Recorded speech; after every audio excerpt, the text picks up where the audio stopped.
Welcome back to the channel. My name is Joseph Gutierrez, and this is Covering Compounding, where we utilize high cash value life insurance as the foundational asset to build our portfolio and our tax-free wealth. Now, in the permanent life insurance world, there's been a bit of strife between the two most popular forms, participating or dividend yielding whole life and index universal life.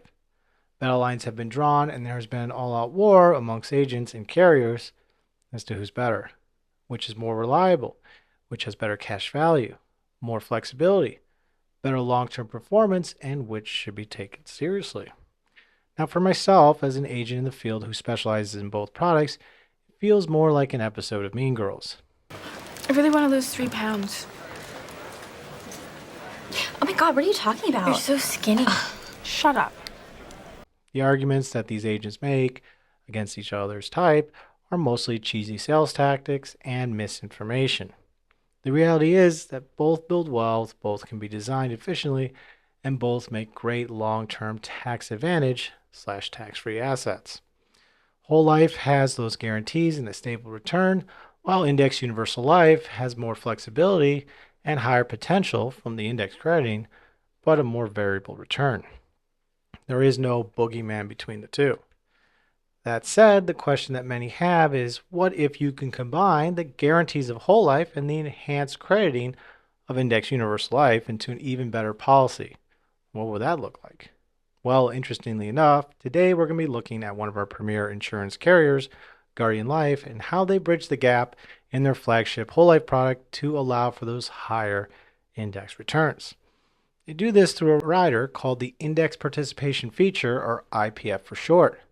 What's great about the IPF rider is that we get the guaranteed return aspect of traditional whole life with the rider's optional higher potential return by linking a portion of our cash value growth to the S&P 500. It's a really cool feature that can further grow our policy's cash value, but unfortunately it's been labeled a mystery on its workings by many experienced agents. It's so mysterious that many agents shelve it and say to the effect, "Oh, I just don't know much about it, so let's not talk about it." To me, that's a bit of a cop-out, so let's go ahead and jump in and see how this interesting rider can blend whole life and IUL concepts into one policy and give us more bang for our buck and ultimately more cash value growth. So let's get at it.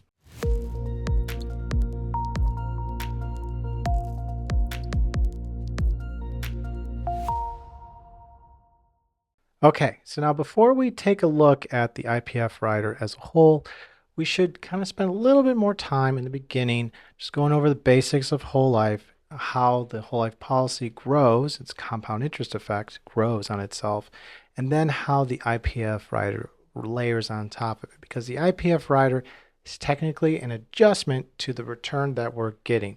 Okay, so first things first, when we talk about a whole life policy,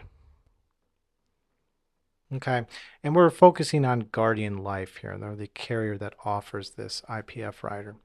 But when we talk about whole life contract, we need to recognize that when we put in our premium into the policy, it goes in two general buckets, right? Okay, on one side is the base part of the contract. Okay, the base part. So it's the kind of the fundamental part of the contract is a contractual guarantee that no matter what happens, assuming we make our premium payments, we're going to be paid out this particular death benefit. So the base part of the contract has its own cash value and death benefit portion. Okay, so the base kind of resembles more of like an amortization schedule for like a mortgage. So if you look at a mortgage in the first few years, we see that the principal pay down is very small, and then the interest is kind of a larger portion of that. Slowly over time, it kind of ramps up in this kind of parabolic fashion, right? Kind of like this. Okay, so that's kind of the base part of the contract as far as cash value growth is concerned. Okay, cash value grows more slowly in the base portion of the contract. Now, the other bucket is the additions. Okay, or sometimes called paid up additions, PUA. Okay, so this is fully paid up life insurance that kind of stacks on top of our base portion of the contract. It also has cash value and death benefit components to it. Okay. What's nice about the paid up additions is that for every dollar we put into the paid up additions bucket, if you will, about 90 to 95% of it shows up immediately as cash value. Okay, so when we put in our premium, it's going to go into one of two different buckets. Either going to go towards the base, or it's going to go towards the additions. Okay. Now there is a term rider for infant banking and stuff like that. We're not going to focus on that today. Just for the purpose of today's video, we're going to be focused on the base and the additions, okay, and how they interact. So the important thing is that every year we're going to have a compound interest effect in our policy. The base is going to grow, and the paid up additions column, or the additions part of the policy, is going to grow as well, assuming that we're reinvesting in the policy. Okay, so what happens is the carrier will declare a dividend interest rate. Okay, so for Guardian in 2026, it's 6.25%. In 2026. Okay. Now, there's a bit of misunderstanding how this dividend interest rate actually works. A lot of people think that the policy will grow automatically by, in this case, 6.25%. It actually doesn't quite work that way. The dividend interest rate is a gross interest rate that is going to be applied to the policy, and it's going to be separated into their individual buckets, if you will. Okay, so when we look at the general quick equation here, we're going to see that the dividend interest rate, so DIR, basically equals the guaranteed interest rate plus the excess, or the dividend. Sometimes people just refer to it as excess.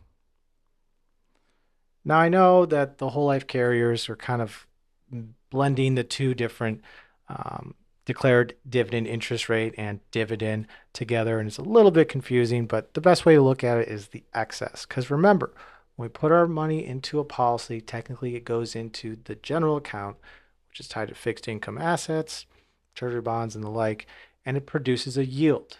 Okay, part of that yield is to guarantee the guaranteed interest rate, and the excess from that general account will tie to the dividend. Okay, and that dividend also gets reinvested into the policy, assuming we're doing paid up additions.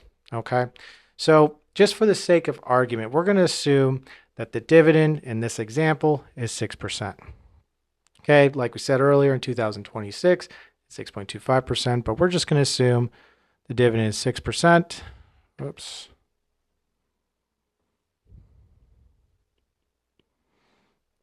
Okay, and we're going to also assume that the guaranteed interest rate, which I believe is the same as the L95 in this case, is 3%. And the dividend, or the excess, is also 3%. Okay, so how do these relate with each other? Well, the guaranteed interest rate actually supports the growth aspect of the base. Okay, so it kind of does this. It's growing the base part of the contract, this guaranteed interest rate. Okay, so no matter what happens, we're going to have a guaranteed growth aspect to the policy. Now, this dividend excess here actually gets tied to the paid up additions portion of the contract, assuming that we're reinvesting into the policy to grow paid up additions. The additions can be seen as like little blocks on top of the major part, the base part of the policy, growing over time, growing our cash value, growing our death benefit. Okay, so when we're focusing in on the IPF rider, ultimately, we're really focusing in on this part of the contract, the dividend, or the excess.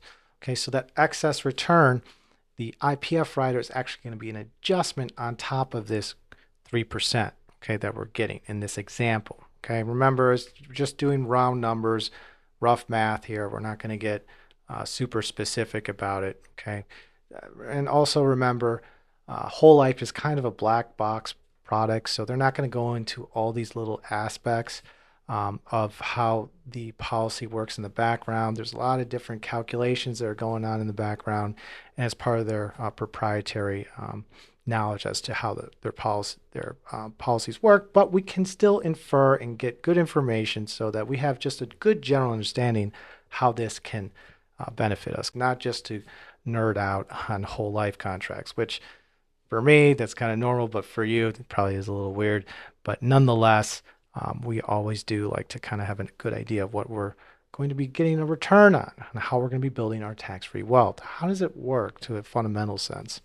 Okay, so let's assume for the policy here, if we have $100,000 in our additions bucket, if you will, and we have a 3% return, well, now plus that 3%, we're at the end of that contractual year, we should have somewhere on the order of about $103,000 minus some of the loading fees, things like that. But let's just round up and just say it's roughly $103,000. Okay, so that's that growth aspect for the addition side of the contract, not the base.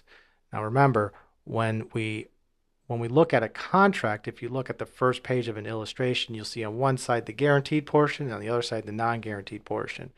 Okay, when we look at this, it's actually the addition, the base part of the contract, and the additions part of the contract, and we add them up to get our total. Okay, obviously the additions portion is non-guaranteed and kind of floats with the interest rate environment, but nonetheless, this additions cash value will add to the base part of the cash values for our total amount of cash value. Okay, very important to understand that distinction. A lot of agents out there, unfortunately, will kind of compound the two or confuse the two, but it's very important we kind of have that understanding. So now that we kind of understand how the dividend or the excess return of this policy impacts the additions and the cash value, let's go ahead and focus on the IPF rider. Okay, so this is the rider guide through Guardian Life. Okay, you can see right here, and we're going to kind of scroll on down here. So how the IPF rider interfaces with all these different policies. Okay, we see the L95, L99, a lot of different other 10-pay products, things like that. Okay. Now, what we see right here on this next page, I want to kind of take note of this and how the IPF rider actually works. So we have an annual charge right here. This annual charge currently is 2%. So in the beginning of our contractual year, beginning of just before our anniversary, around our anniversary time, if we want to elect to utilize the IPF rider, because the IPF rider on its own is not going to be turned on unless you turn it on yourself. If we elect to turn it on, there's going to be a 2% fee right off the bat. So it's going to lower our cash value on our addition side. Remember, always on the additions CV. Okay, so if we start out with $102,000 and our additions cash value, we're going to subtract roughly $2,000, and at that year it'll display $100,000 available. Okay, but we are allocated in this example 100% towards the IPF rider and the IPF rider's adjustment to our growth of our cash value. Okay, now we can see right here in the next line here, we see this cap, floor, participation rate. Okay, this kind of models or mimics a lot of the IUL lingo, right? So a brief overview, the cap is kind of the maximum amount of percentage that can be used for the IPF rider. In this case, it's 10.5%. We have a floor, 4%, and then we have a participation of 100%. Okay, and we also have, so those are our current values. We have guaranteed values as well, depending on the interest rate environment and what's going on in the market. But 10.5 for the cap, 4 for the floor, participation rate is 100%. Okay, so those values are going to be used to calculate our adjustment. Okay, so let's go ahead and move on down.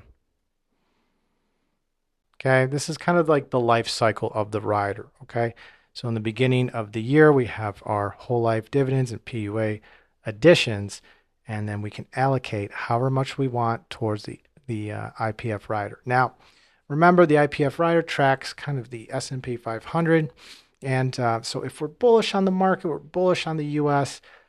It's not a bad idea to elect to turn on the IPF rider. If we only want part of our cash value to be allocated to it, that's fine too. It's 0 to 100%. Okay, and then the idea is that the declared dividend rate will be adjusted by the IPF rider, by the IPF dividend adjustment, and then that feeds into our policy and grows our additions. Okay.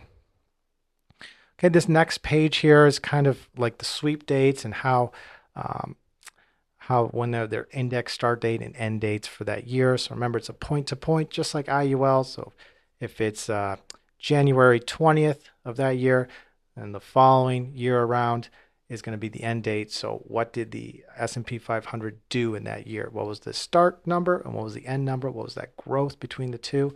And that's how we kind of calculate our return. Okay, so let's go ahead and keep moving on down. And there's a lot of different little specifics about the rider, but for today, we just want to understand the concept and how it works. Okay, just like we said down here, we're going to subtract that fee at the beginning of the year, beginning of the allocation cycle there, and then we're going to move on down. Okay, so we have the cap, floor, participation rate again. Okay, so right here, we're going to see some pretty important information. We're going to see this index adjustment rate. Okay, so the index adjustment rate is kind of the rate that the adjustment that we're going to be adding or taking away from the dividend that we normally receive. Okay, so this index adjustment rate, we can see that it is equal to 1% plus the index interest rate for that year minus the dividend interest rate, okay, or 5%, whichever is greater. Okay, so the index adjustment rate, okay, is equal to 1 plus the index credit rate, interest rate, minus the dividend interest rate. Okay, so what does that actually look like? Okay, so let's assume that the S&P 500 does well this year. Okay, and we allocate our cash value to it, our additions cash value to it. Let's say the dividend interest rate, or the index, the S&P 500, did, let's say, 15% that year. Okay, so we had a great year. Let's assume that. So that interest rate is obviously higher than the cap, so we're going to get 10.5% as our index interest rate that's going to be used in this calculation. Okay, so that index interest rate, we're going to do the basic math here, 10.5 minus the dividend interest rate. So in our example, we're going to assume it's 6. Okay, so we do the quick math here. So what does that equal? Should equal 5.5%. Okay, so 5.5% is a positive adjustment to the dividend that we're normally going to receive. Okay, so what if we had a poor year in the market? Let's say the S&P 500 went down, I don't know, minus 20%. What would that look like in this example here? Okay, so again, is going to equal, in this case, because remember we have that floor of 4%, it's going to equal to 1 plus 4% plus 4 minus 6. Okay, so what does that give us? That gives us minus 1%. Okay, so in a bad year in the market, we're going to have minus 1% in this example, assuming the dividend interest rate is 6%. Okay, just for the sake of example. So what does that look like? So the final calculation as to how this actually works is that we have our, remember we had that minus 2% fee. So let's say we started out 2026, we had 102K inside our additions cash value. Okay, we're going to subtract the fee, 2%. So let's say 2K. So now we're at 100. Let's say we have a good year. We're going to have an adjustment on top of the dividend that we're going to receive. So the dividend comes in. Remember the dividend for paid up additions or the excess, 3%. So if we had a good year, we're going to have plus, if we hit our cap at least, 5.5%. Okay, which equals 8.5% growth on top of our additions cash value. So then we ultimately take our $100,000 and we add 8,500. Okay, so then ultimately we have 108,500 as our end of year additions cash value. Okay, so basically 2027 cash value, CV on additions. Okay, so that's our growth if we were to hit our caps. And if we hit below that, if we hit kind of the floor or below the floor, what would that look like? Well, it's the same math. It's the 100. Let's kind of split this off right here. Okay, it's the 102K minus the 2K minus the fee, and then we take our dividend, the excess that we're going to receive, right? So the excess that we're going to receive, which is going to be 3% minus the index adjustment rate, which is 1%. So then we're going to only have a growth of 2% for that year. So then in this case, in a bearish example, our 2027 additions CV is going to equal now 100 and 2,000. Okay, so you can see how a positive year would kind of do really well and we really accrue more growth on our additions cash value. And then in a negative year, kind of really stunts us, right? Because if we didn't utilize the IPF rider at all, we would have basically the 102 plus the dividend that we're going to receive. So essentially about 105 if we never used the adjustment at all. So basically, if we want to make use of this IPF rider, if we're bullish on the U.S. economy and the stock market, we can definitely get a heightened return, right here. But if we're wrong, or if the market does poorly for that year, we kind of go backwards a bit. Okay, so instead of having that, what we would have had would have been $105,000. Now we've dropped down to 102. Okay, so that's the basic math that goes on behind the IPF rider and how it adjusts our dividend. Okay, now if we want to kind of get an idea of how this rider works over the long run, because it's great to know how the basics of how it works, but at the same time, we want to see some kind of cold hard facts and how this can possibly grow our wealth and our cash value over time. They have an interesting flyer here, the index participation feature. It's going to be an example of the potential upside over the last about 25 years, basically since 2000, the year 2000. So let's go ahead and scroll on down here, try and blow this up here a little bit. Okay, so in this example, we have an insured male here, basic underwriting class here, preferred plus, and the structure of his policies, he's putting $10,000 towards the base part of the contract right here, right? And then he's also putting another $7,500 towards paid up additions every year. So how he's putting his premium, $10,000 going to the base, $7,500 going to the additions, okay, paid up additions. Okay. So as we can see, what I like about this, what Guardian did here, is it kind of showed what our cash value would have done had we never elected the IPF rider, and then what it's done over the long run. So in the first year, obviously we don't have a whole lot of additions, okay? So, and we can't even use it in the first year, but after that first anniversary year here, we can see that this particular year was a down year, right here. So we hit our floor. So we had a index charge at the beginning of the year. That's that essentially 2%, okay, right here.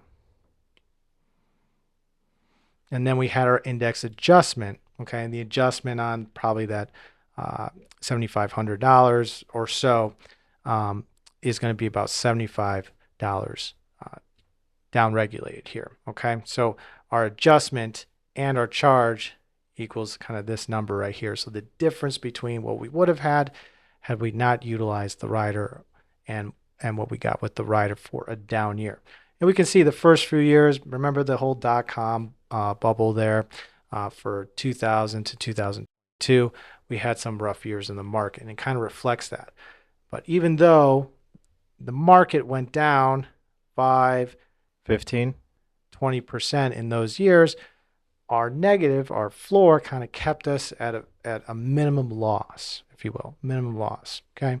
So the next year we have our index charge, that 2%, so it's still growing, our cash value, although not as much in those down years, and we have this adjustment downwards. Okay, so what about in a good year?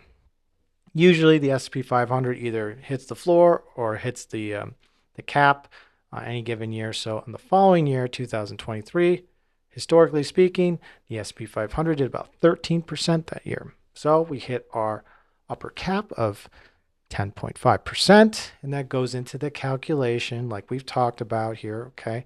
And we have our index charge for that year and our adjustment. So you see that our charge, a little less than $500, but our adjustment's over $1,000, okay? And that gets tacked on top of the dividend that we're receiving anyways, okay? So our total cash value, you can kind of see that now we're catching back up to if we had never used the IPF rider at all. And then on and on and on and on, we can see that we have great years, we have mediocre years, and we have poor years in the market. Remember 2008, we had that almost 50% down year right there. Okay, the pain that clients or policyholders with the IPF rider would have felt would be minimal compared to people that were directly invested in the market, right? Okay, so people lost basically half their wealth that year. It took a number of years to kind of crawl back up from it. And one of the reasons that we like life insurance-based products with the whole life or the IPF rider or IUL in that case is that we don't really suffer the losses as badly. Okay, in this case, we've minimized the losses considerably. Okay, over the next 10 or so years, we can see we have some great returns. Okay, and we start to pull ahead here compared to without the IPF rider. All right, so by the end of 25 years or so, basically from year 2000 up to about 2025, we can see that we've paid in fees to support the rider and it let it do its thing as far as that point-to-point kind of growth aspect with the IPF rider. We see that we have paid into the rider $92,000, but we've grossed or we've gained 148,000 and some change. Okay, so we have a difference. Ultimately here, we have this difference of $63,000. Okay, so we had the growth associated with the S&P 500 credited to us to an extent through the IPF rider, and it grew our cash value another $63,000 more, tax deferred, tax-free access, all that good stuff, more than if we weren't allocated at all. Now, the great thing about this rider is that, again, it's optional. If you want it, it's no problem. It's just a button on the illustration form, okay, on the application. We don't actually get charged anything to use it until we allocate towards it from 0 to 100%. So it's a great little add-on feature that Guardian Life has done here, which allows us to get heightened returns. Okay, this is significant over all this time period. If you're bullish on the U.S. economy, you're bullish on America, but you still want those guaranteed aspects of whole life, you just want a little bit better cash value growth, this is a great addition to your policy and overall tax-free growth in your tax-free portfolio. Okay, thank you for watching. Today's video, we went over the Guardian Life IPF rider and how this rider accentuated and heightened our gains and cash value accumulation in our additions part of our policy. Okay, so remember we have the guaranteed growth aspect with the base part of the contract. We also have this additions that we receive our dividend declared rate. We get a certain percentage. And what's great about what Guardian does with this IPF rider is that we can augment and heighten that so that we can get a better return. So in great years, we get an additional return based on some of the metrics that we looked at with the cap, the floor, and the participation rate, and our little adjustment formula there, and how it can heighten our growth. Okay, and even in bad years, okay, we do suffer a small loss in our cash value, but not nearly as bad as people that are directly invested in the market. Right? Because remember, this is a tax-free, tax-deferred asset that we want to grow over time safely and utilize it for whatever we're doing in our life, whether it's for business or investments. We do want our cash value to grow, but we also want it to grow safely. And this IPF rider does an excellent job at doing that. Okay, so once again, thank you for watching. If you are interested in putting together your own foundational asset, your high cash value life insurance policy, be sure to click the link in the description. It'll take you to our webpage where you can see much of our information. Okay, on that webpage, you'll see a book now button where you can schedule a free online consultation. Okay, and during that consultation, we'll go over your basic financial circumstances and how a high cash value policy can grow your tax-free wealth. Once again, thanks for watching. Feel free to click like and subscribe, ring the bell for future notifications, and I'll see you on our journey towards financial independence using the foundational asset. Until next time.